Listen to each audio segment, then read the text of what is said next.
Y'all are so cute. Thank you, thank you, thank you. I saw Jody's sound. I love how Jody knows just to get straight to the point, Deb. I love it. That was so cute. I totally forgot to turn on my microphone. All right. So, hello. I see Melanie was the first person. There's our Marcia. Oh, Jody is here. I'm so glad to see Melanie. Melanie, I took your advice about the brown fabric and it was amazing. Soon as I brought that brown, because I was using all of the primary colors and secondary colors, I brought the brown in and it grounded it. It really gave it a nice effect. So I see Melanie was trying to, Deb, turn on the speakers. So, oh, good job. How many do you have? And you still want 18? I said goodbye yesterday morning to my grandbabies. They went to my daughters. They went to my daughters who took the kids to the Science Museum in Greensboro, right next door, and they got to see a huge aquarium, like huge wall of aquarium and some fun things. And I think they got to pet stingrays. And so it was really fun.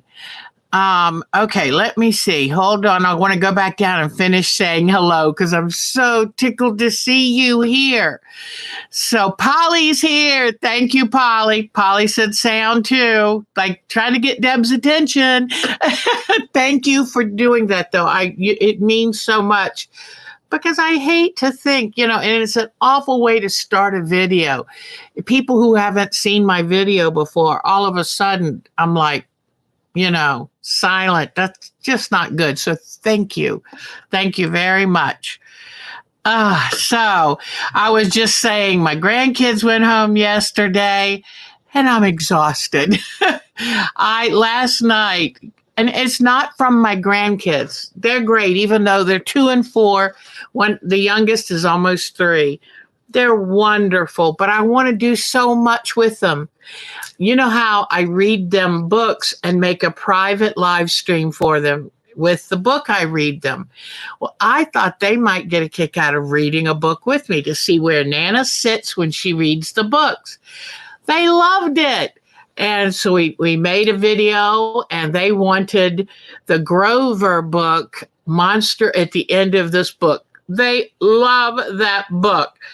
And it's because Grover is saying, don't turn any pages. There's a monster at the end of the book, and you turn them anyway. So that, you know how that is for little children. So they came down and we read the book together, and it's precious. So we did that, and then we took their T-shirts, and we took a picture with each of them with Nana, and then I printed them out with Mark's help on the transfer paper, ironed them onto the T-shirts, and then gave them puffy paints and let them decorate. Donnie, the youngest, had a little trouble pushing. By the time he would try to push so hard on the little paint bottle, it would splat out. So Nana says, well, how about you tell Nana where you want each of the colors? And he was happy doing that. And then after that, we took little boxes, cardboard boxes, and I had folded them down into a nice sturdy with holes punched in the bottom, little bird feeder. Then Mark punched holes in them. I tied the 4 corners with rope, and I sent them home with a bag of black oil sunflower seed so they can have their own little bird feeders, because Nana was showing them how many birds come to her bird feeder. So I have a feeling for them. Hi, Minnie. I have a feeling that they feel like that Nana's house is the great outdoors. But when you live in between Washington and Baltimore in a neighborhood, maybe, I don't know, they might get plenty of wildlife, but they couldn't believe all the chipmunks and the squirrels and I wanted to sit out there yesterday. I sat out with my chipmunks and squirrels. I took some peanuts. And since there's so many new babies and they haven't learned to be afraid of us yet, I sit on my swing very silently and they'll come so close without knowing I'm there. And then I'm getting them used to, I throw out some peanuts and peanuts in the shell and have them pick them up. And I want them eventually realize I give them the peanuts and that I would be a good person to trust if they want to come up and get a treat. So I did that yesterday, but today we're in a code red because of the fires up in Canada. So we send our best thoughts that those fires can be finally put out. You know, when you have a drought like that and you get these fires, they just keep moving along. And I certainly hope they're safe. And I mean, it's, yeah, okay, I don't like having a red alert, but imagine what they're going through and imagine how many days they've been trapped in their house. So anyway, Polly used to be able to get them to eat out of your hand. That's what I'm hoping. Hi, Denise, how are you? So anyway, so yesterday was so funny. So the grandbabies leave, they all leave about 11 o'clock. And I came in and it was like, wow. And I thought I was still kind of up because of being on with them. When they got out and got in the car, I did a little dance while they left. Anything to, make sure they're all happy and ready to go see Aunt Becky. And so came back in and I said, I'm going to start my hold on just a second. I'm going to start my Bargello. So I came down, got the fabrics, brought them up, sharpened my rotary blade, and here we go.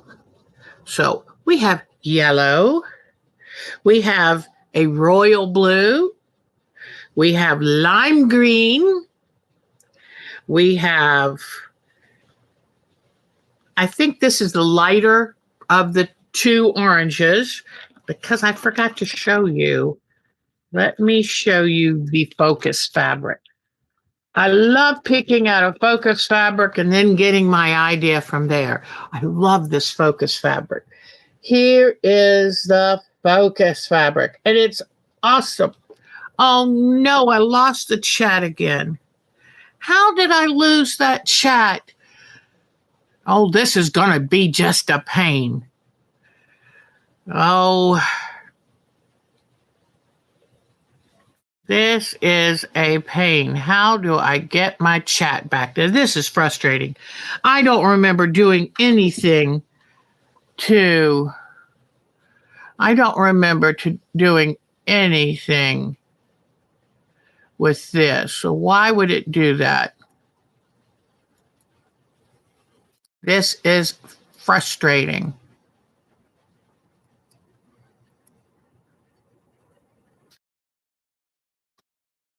I don't like doing these unless I can see y'all. Y'all are my inspiration.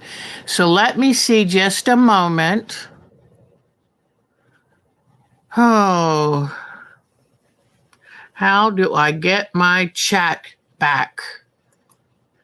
I don't know what in the world I did, but this is very frustrating. All right. Well, I'm sorry. I'm just going to keep going on. It won't be as fun. And I'm going to go back to using a separate mouse up here because this is just too frustrating. I love chatting with y'all. And last week I went back and read all your chats. Okay, so this is a very light beige, which goes good with her face. And remember, I don't pick the exact colors. I pick lighter and darker versions. In fact, there is no yellow in this quilt, but with the orange and the off-white, it gives a feeling of yellow, and that's all you need. Then there's no strict purple, but the dark royal is so close it makes you think of purple. So I added that. Then I added a nice bold red because there is tiny bits of red in it. And then I have a teal, a light teal, and I have a dark teal. See, these are different. And then I think then I have a really dark blue black. And so here is my dark, here is my light, gives a nice contrast. When you make batiks, you want you can have fabrics that slowly blend light to dark, but it's good to have a nice sharp color, a dark, a light, and maybe a color that really catches your eye because that helps you track the design as it goes up and down. This is what Melanie recommended, and woohoo, way to go, Melanie. That's wonderful. So I just want to see what this button is over here. I don't have access to that feature. Okay. But this is a great, and if you notice, there is a black and red design on the edge of that face. So look how this goes with it. I thought Melanie was a smart cookie. All right, so let me get this stuff out of the way.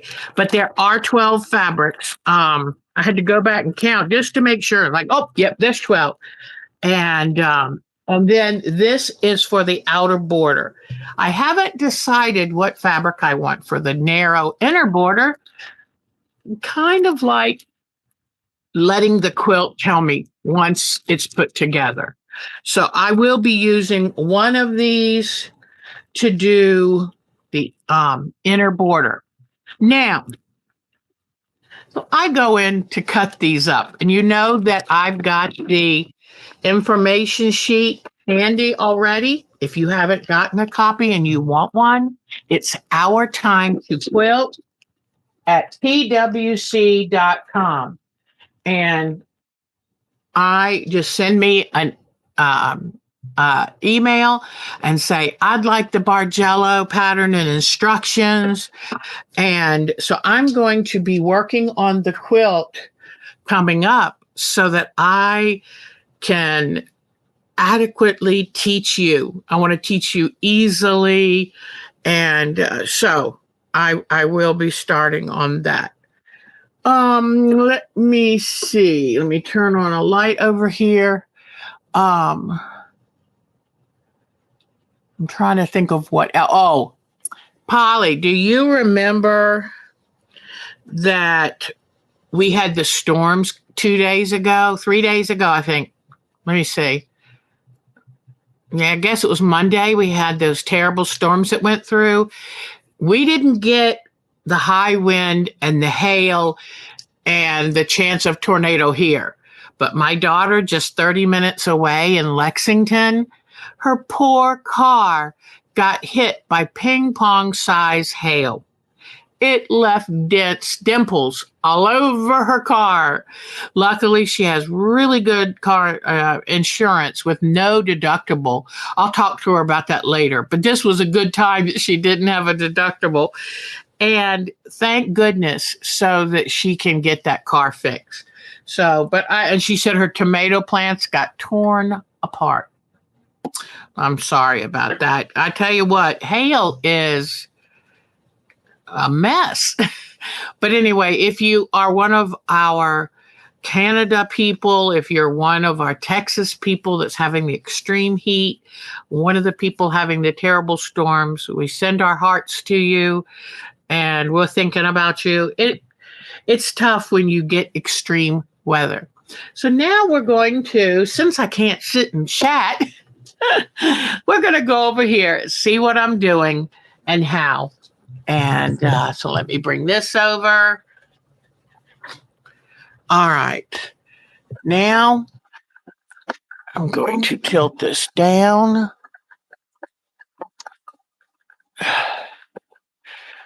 All right. Hey, You know what? It looks better on camera than in person even. So that's great, but I'm getting there. All right. Here is my pattern. When I'm working on this and I'm not in front of a camera, I take and I don't work from the picture that I printed, because printed pictures, unless you have an amazing printer and you just don't get the detail that you need.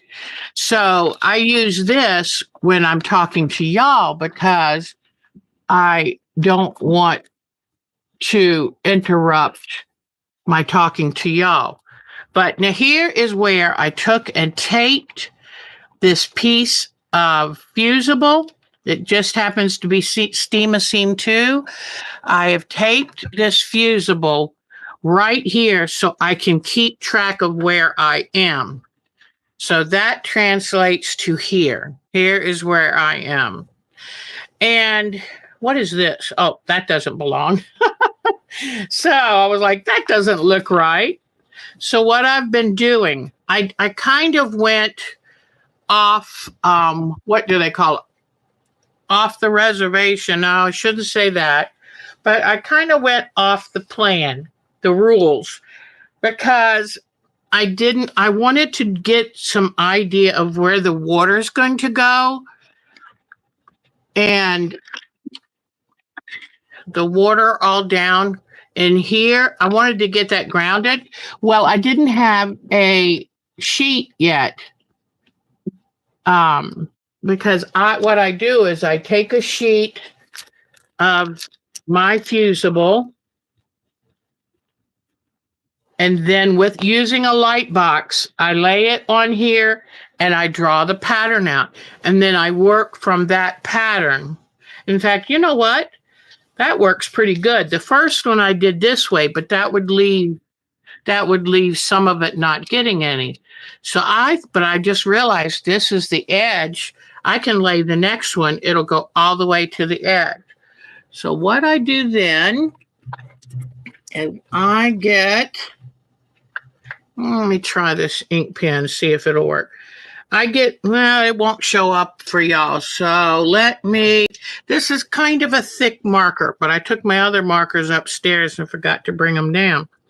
But I just take then and draw what I see on the pattern like this, but I draw all of this on the pattern, and then I can cut these pieces out and work with them, okay? So that's how I do this. And my first one, so I've got this first one I had done with pencil, and you can kind of see it. Now, to do this, what I did is I have a partial sheet. Let me see. I have a partial sheet. Here's my scissors. I have a partial sheet. Let me do something. It is very confusing to have all of these fabrics willy and nilly. All right. So let me get my lights together. I am looking at this pre-printed fabric. This is a digital print or laser print, whatever they call it. Isn't that something? I was wishing I could use it, but I don't know. I don't know if it'll exactly go any place, but that is gorgeous. So here are I'm going to put all my skies and waters together. This poor piece I've cut in so many odd ways, it's hard to fold it now. I try when I'm working. I find it very helpful to keep all of my fabric neat and tidy. So if I want to work with a piece of this fabric, I will cut a hunk off like this, okay? That way I can take these big pieces, put them to the side. All right. So now here are all my skies and water. One more. All right. Then Let me put that over there. Then I have to have all my yellows and oranges together.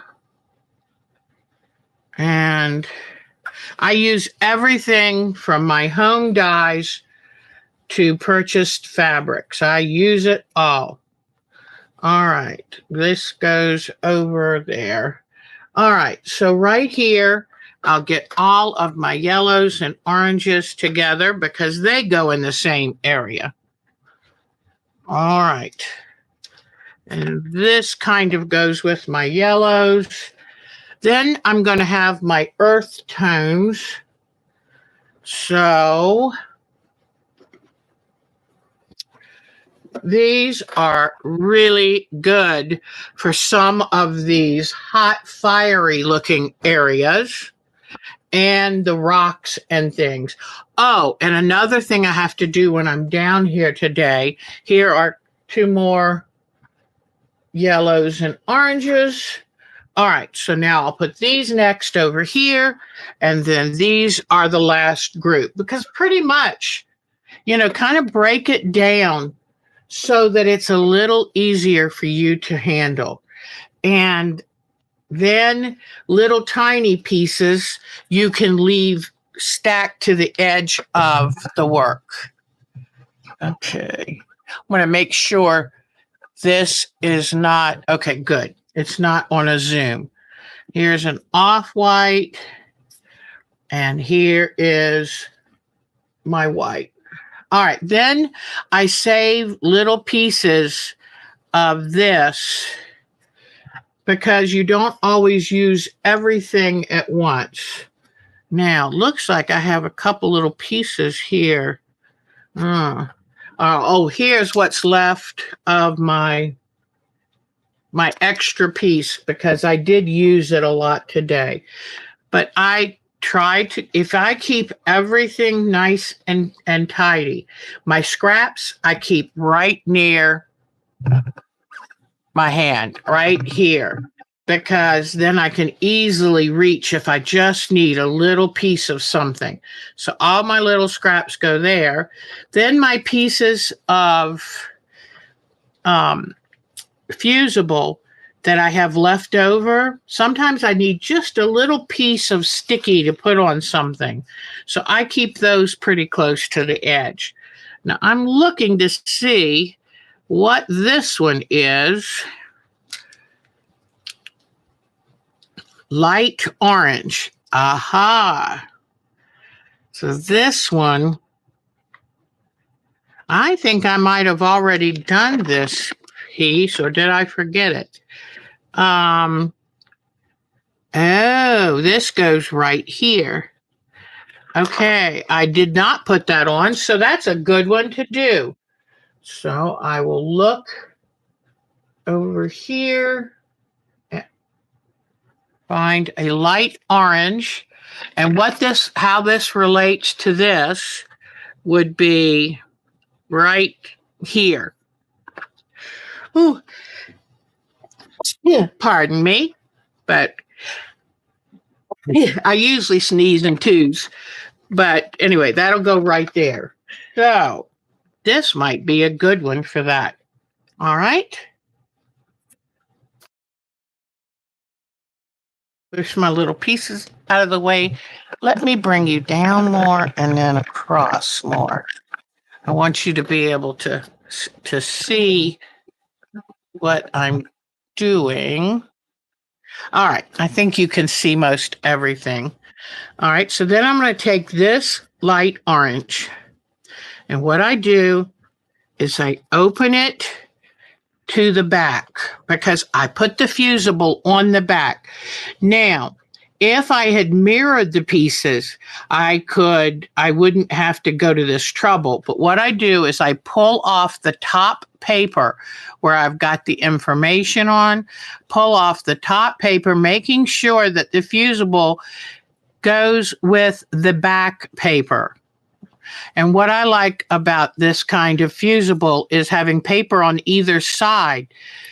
It helps you cut a step out. So once you put this on, like this, Whoops. Make sure you've got room for it. But the nicest thing, I think what I'll do is put it over here. You know how cheap I am. I'm always tell you about that. And so I do believe in the old adage of waste not, want not. So this way, if I can save on fabric, if I can save on fusible, I'll do it, because that means there are more projects for me to do. This piece of fusible stuck on my finger right there, but that's okay. I'm just going to lift up the paper and stick it back on. Try to stick it back on the non-stick paper, then get it to lay down onto the fabric where it will stick, and then line the paper back up. Now, this is the way we're doing this project, but I have to tell you, sometimes when I see a shape, I just go ahead and draw it on my new fusible and on a place that has that hasn't been used, my extra sheet, and then I just put it on the fabric I want and off I go. So I tend to not follow the rules very good. I'm also learning that when I first cut this out, when I've stuck it on this fabric and then I'm cutting out around the paper, to give it 1/8 of an inch, because sometimes I was finding some of these pieces don't fit that good. And now I'm doing the tucking under like Jody taught me ages ago, but that I kept forgetting. So I'm learning, but okay, I'm going to just rough cut this out so I can cut it out better. And I know it seems like a pain, but go ahead and fold your fabric up, because if you don't, you will have a pile of fabric just everywhere. All right, so I'm cut everything out with 1/8 of an inch. I can always trim that 1/8 of an inch off later, or I can tuck it under. So that I'm finding gives me a little flexibility, because when I cut it the exact size of the pattern, of course, you get these little like grout marks. These little gaps that, especially once you iron it, and it will tend to shrink down just a wee bit. I'm trying to see where the sticky stuff is. Now, sometimes when you cut these funny designs, the sticky stuff might go with the paper, which it's not here. I don't know. I'm not sure where it is. Well, that's when having the scraps of the fusible come in very handy. All right, so now I'll move this pattern and find exactly where this goes. Let me see. I want to look. Sometimes I have to look at it again, because, oh, here, it goes right down there. Okay, let's see. All right, and these are supposed to go in between some of my flames. And see, I might have altered my flames by this point, because, I change things as I go. So what I'm going to do is I'm going to cut this piece in two, because I know I still want this one, but I'm not sure I want those little pieces, or they may not line up because I kind of veered off the path a little. That's okay. I can do that, because remember what I told you, this is your work, and do what fits. Sometimes I get spooled up to try to make it so perfect, and that doesn't necessarily work. So now I'm off camera. Okay, move my iron. So I'm going to put this right up here, have it come down like this. I'm going to tuck it under this flame piece. That's why I tack it down. I tack these designs down, but I don't fully iron them down because I often have to go back and lift up. So I just give it a little tack. Now, if I want to use this, I'm going to cut these a little more exacting. The thing is, I don't know where, since the paper is not adhering, I'm not quite sure where the adhesive is, but I'm going to cut these thinner. And guess what? If the adhesive got lost somehow or stuck to something else, then I will get out my tacky glue because it dries so fast. You could use white glue, but tacky glue dries so fast. I will get the tacky glue out and use that to glue these down. Okay. Also, I was thinking, I've been trying to figure out meals for hot days because it's, we are having upper 80s all this week. And, that's kind of at that range of too hot to cook. So if you have any good cold meals, cold pasta dishes, share them on our website. And we have a Groups.io website. Now I'm going to try to tack this in place with the iron, but if it doesn't work, then I will just, let me do this. Okay. If this doesn't work, then what I will do, got to take the paper off to tack it down. Okay. So now I'm going to tack it down right here. There we go. Let this go down. Aha. And the nice thing with it being such a thin little strip, I could I turned it where I wanted it to go. And it did it. Then this one, I think I'll do right here. I don't know if these will stick. I don't think this one, no. So what I'll do now is take a little bit of my tacky glue. Oh, come on, tacky glue. Oh, this is glued shut, I'm pretty sure.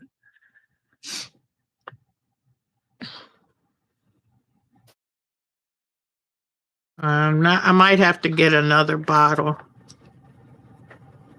Yeah, I think I'm going to grab another one. I hate to throw anything out unless I'm absolutely sure it's empty, which means I have some bottles of glue that are probably 15 years old. I don't take the time to find out if they are empty. I just put them back in the drawer. One day I might need that. There are times when it's possible to be too frugal. Okay, so now these are down. Okay. All right, so we got that piece put in. I can get that one cleared up. And try to keep your trash out of the way too, because goodness gracious, you don't want, you do not want any more confusion than you already have. All right. So the next piece I'm working on, I've already got this one. Yes, this one is this right here. Okay. So this one needs to be a reddish brown. So let me cut out this piece right here. I know exactly what fabric I'm going to use. All right, and I don't know if you can see, but I put O for orange, Y for yellow. This one is BR for brown, orange. This says R and then OR, reddish orange.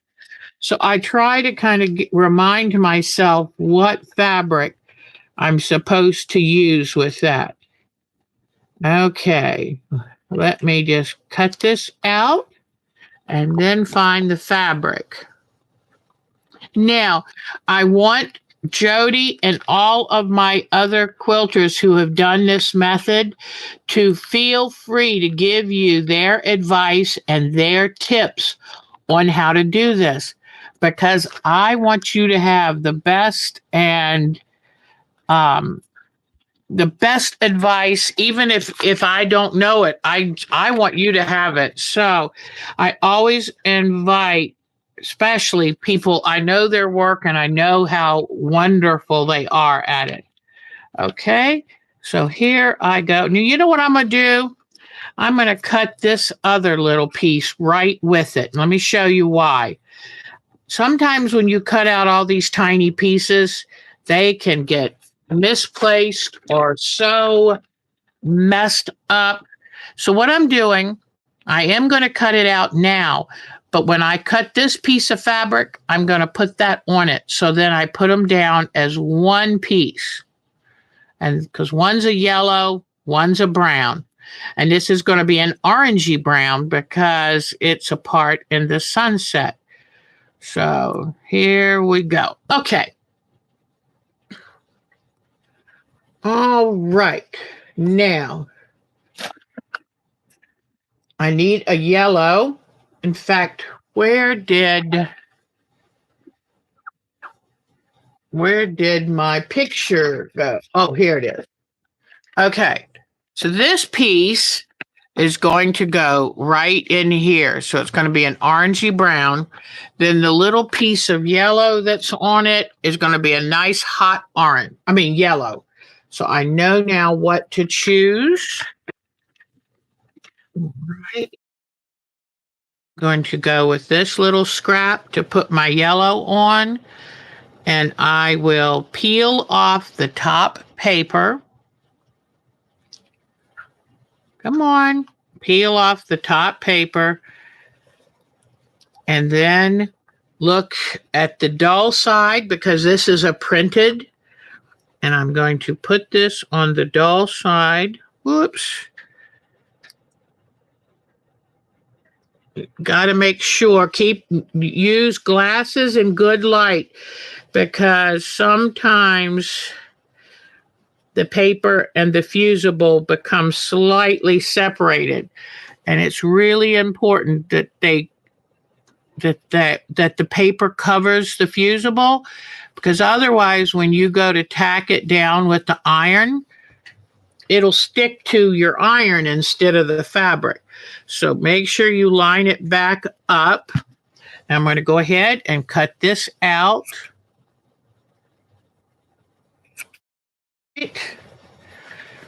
And just cut a little extra around the piece, 1/8 of an inch or so. And you saw here I had to go back and trim. Well, that's fine. You can always go back and trim. You can't go back and add fabric once you cut, Well, you could add a whole new piece, but you know what I mean. All right. So this is going to go right here on this piece. Okay. So now I need an orangey brown for this. So,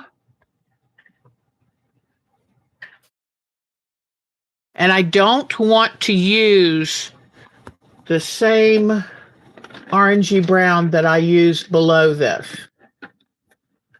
And put this back up here so I can see it and remember what color.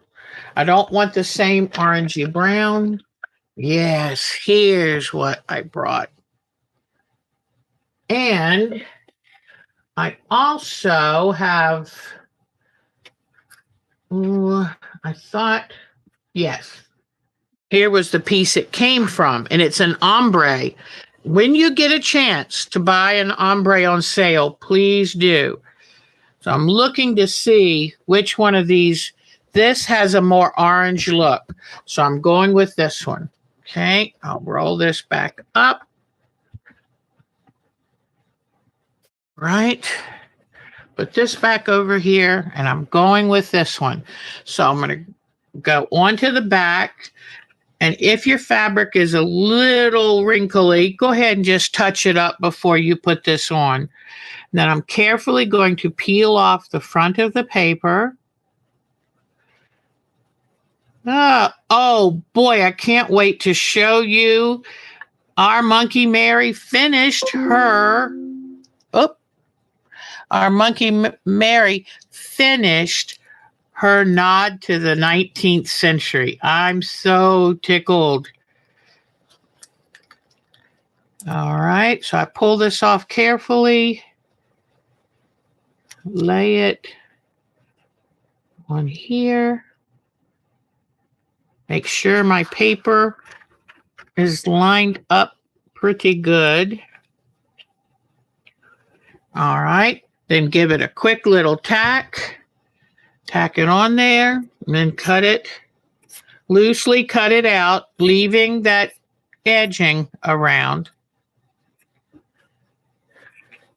And I'm going to leave this little strip on here too, because you never know if I need a little tiny piece like that. But I love this ombre.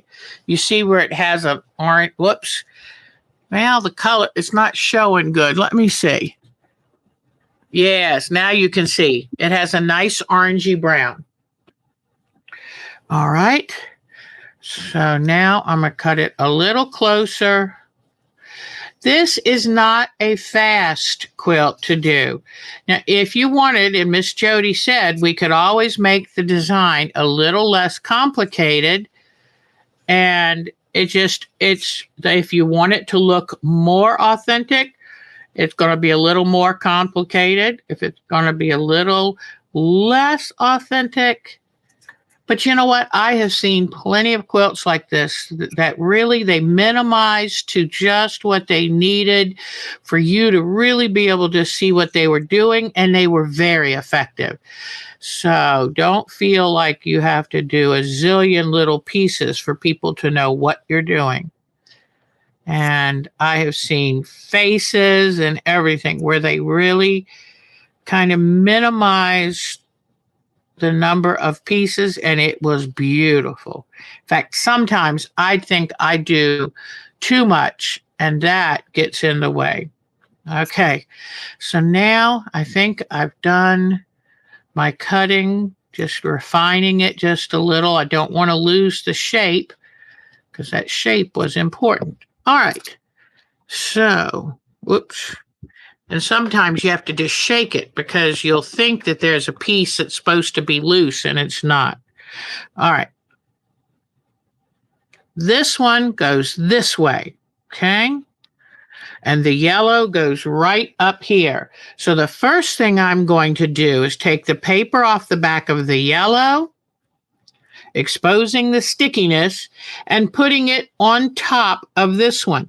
Knowing I have the extra 1/8 of an inch, I can go ahead and put this together and then come right in here and lay it in place. See where the line is?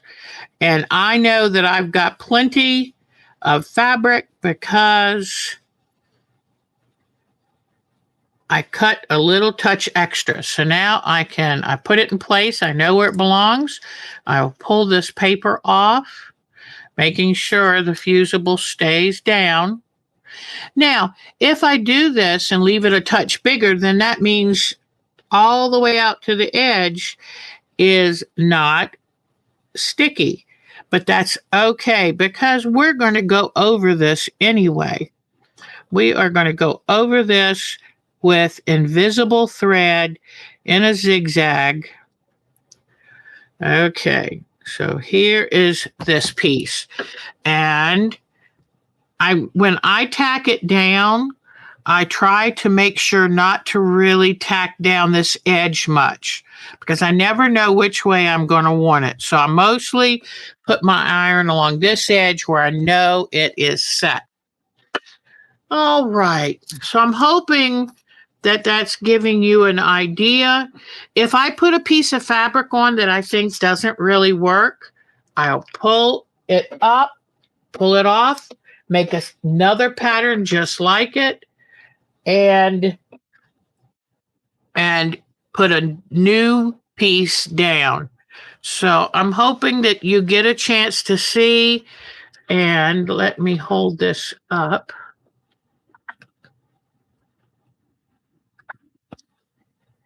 So now you can see the different nuances of color. And don't forget, I can come in here with my ink tints, and I will come in with my ink tints and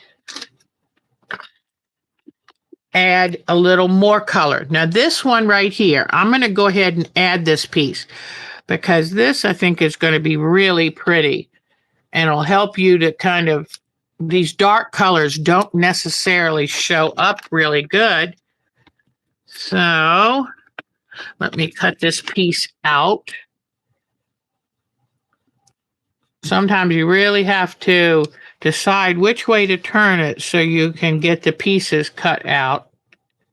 And sometimes as I'm doing it, I might simplify a little bit, leave out a squiggle. And that's okay, because if you don't cut it out on this one, the fabric will be there for the next, in the next piece. So just do your best and you'll be good. Okay, so now this is going to be an orange, and I want this to be a pretty light orange. Something, it's going to be like from the sun. Let me see. I'm thinking something from this. Yes. Now, where did my... There it is. All right. So I'm going to put it on the back. Here is a really good orange. I'm going to put it on the back. So now I peel off the top because I did not make this mirror image. That's really hard for me to explain, but I peel off the top, place it right on the colors where I want it, which is right here.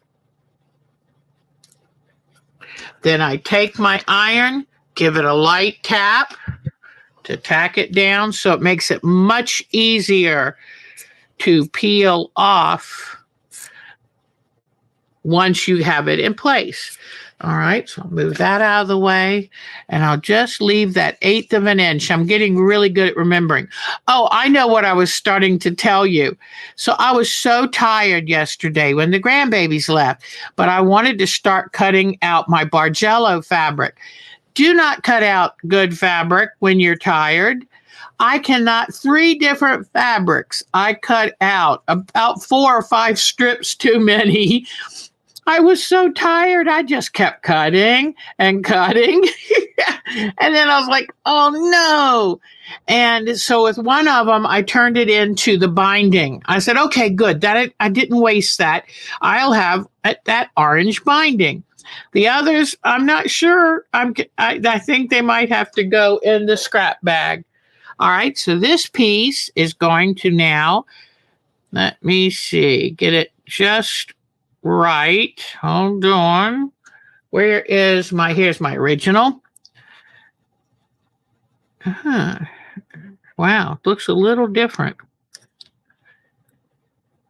Well, okay, it's right.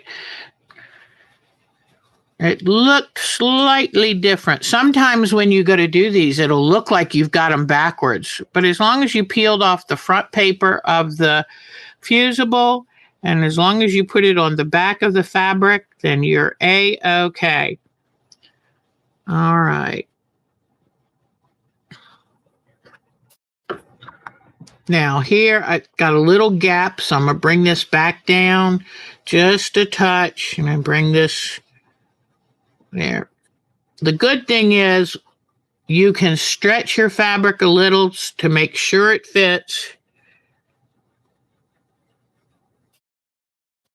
Right. That fits, and give that a little tack. All right. So I think I've given you some more progress and hopefully a few more tips, and we'll see how much I get done. I think I'll get more done this next week because I won't be cleaning a house. That's what I was going to tell you. My grandkids are great. It was cleaning this dumb house. It wore me out. Oh, and I planted my vegetable garden. I peeked out there today. I've got baby seedlings coming up. So I'm so excited. Mark put the sprinkler out there for me, and I'll have to take some pictures for Sunday. All right, let me show you now. Here is what we've got to this point. Okay, so we're getting there. We're getting there. And just remember, we're blocking in color. We're blocking in color. Then we'll use thread painting if we need to delineate things. I'm also going to feel free to use fine line fabric markers if I need to kind of get the edges and get it crisp. And we can use our ink tints, do a little shading, all of that. I will then take invisible thread. I probably should do that before I do any marker work. Go over all the seams with invisible thread, zigzag. And that's the monopoly that I love. And get that zigzag down. And then lastly, we'll quilt it. And this one, since it's a little bit theatrical, mystical, it may have have to have a little beading done. So keep that in mind. But and we can't forget, this is our triptych. So as you're working on it, you be thinking, where am I going to divide this work into 3 sections? And you might just divide it into 3 equal sections, or have the middle one a little bit wider. You might want to do unusual shapes that once you cut them, then it's like interlocking puzzle pieces. So be keeping that in mind. But I found something that went with Earth, Wind, and Fire. I said, I'll decide the rest when I get there. All right, everybody, I will see you Sunday. We have our hoop project that we're going to start. We'll have our flower project that I'm hoping to have fully pieced.